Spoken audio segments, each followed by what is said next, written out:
to talk regarding his problem with the coach and how he's being used, playing the wing versus playing center. That was certainly written and said often enough, going all the way back to last year's finals.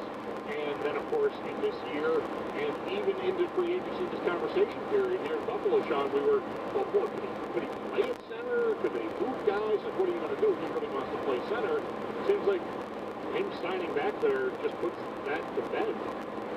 You would think so. I mean, maybe that was something that we were all thinking a little bit too much about, or maybe there was an issue there, and they either ironed it out, or it was just decided that, look, we've got a good thing going here, and you know, we're not going to let Perfect get in the way of very good, and we're going to make the deal and keep going. But you know, it's interesting to see, because you know, there was that period a little while ago where we heard about some of these cracks might be starting to form, and right around that time, John Cooper got the extension, and you kind of went, oh, okay, well, there you go. Steve Eisenman has sort of planted his flag in the ground and said, this is my guy. Whereas now, with Steven Stamkos back, you know, maybe the balance of power tilts a little bit, maybe some tension assurances about how he's going to be used, or maybe this is just at the end of the day, Steve Eisenman saying, you know what, if it comes right down to it, and I've got a superstar player, and I've got a coach that I like a lot, I'm going to try everything I can do to make sure that it works, and then if it doesn't work, maybe I'm going to lean towards that superstar player, because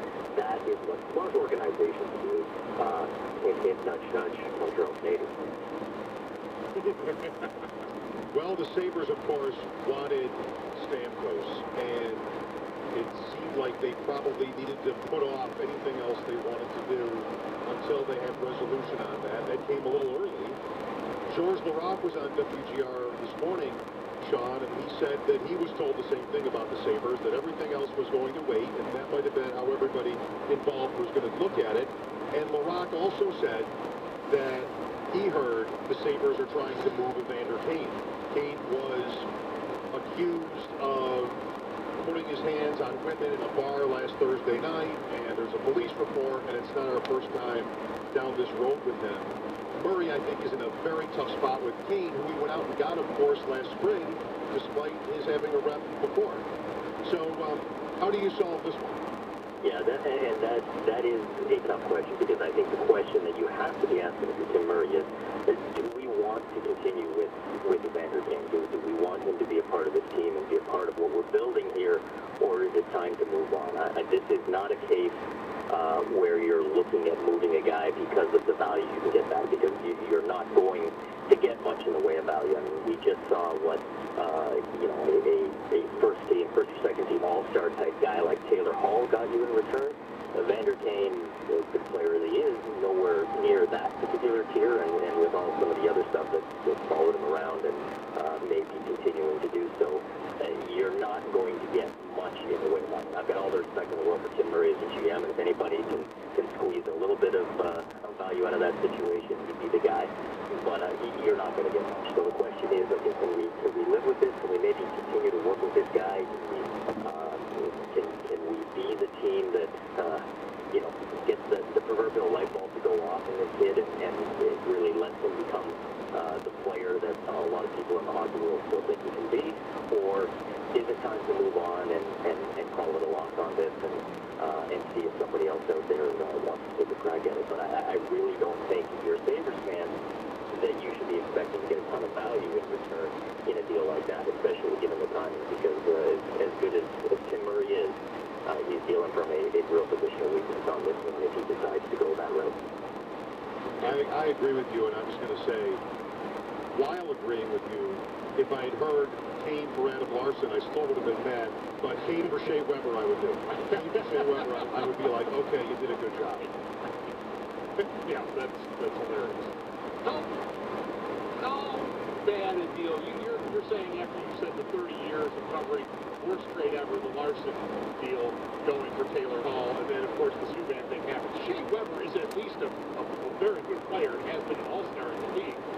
So, but I think it's still a lopsided trade, but he's not Adam Larson.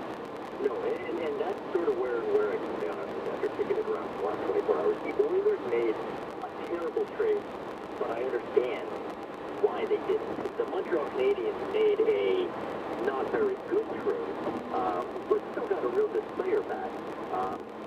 Thing is, I can't understand why the Montreal Canadiens felt like they needed to make that move. I mean, why, even if you think Shea Weber's, well, even if Shea Weber's a better player than people do, some people do, you know, scouts, front office people, and fans, I'm sure, think that today, right now, Shea Weber might be maybe a better player than PK Subban. You factor in age and contract, he's still not, is not even an asset, but he's, you know, maybe he's a better player.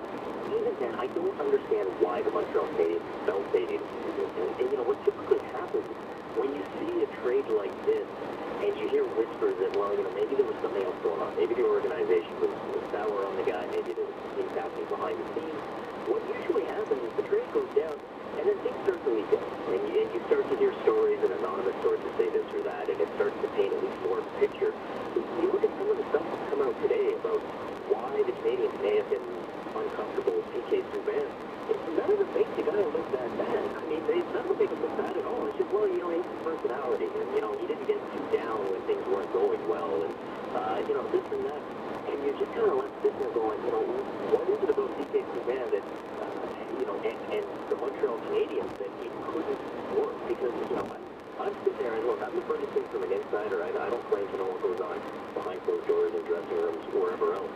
But I look at PK Subban, and I see a guy who, to me, is not only a great player, but looks like, I mean, this guy should be one of the most marketable guys in the NHL.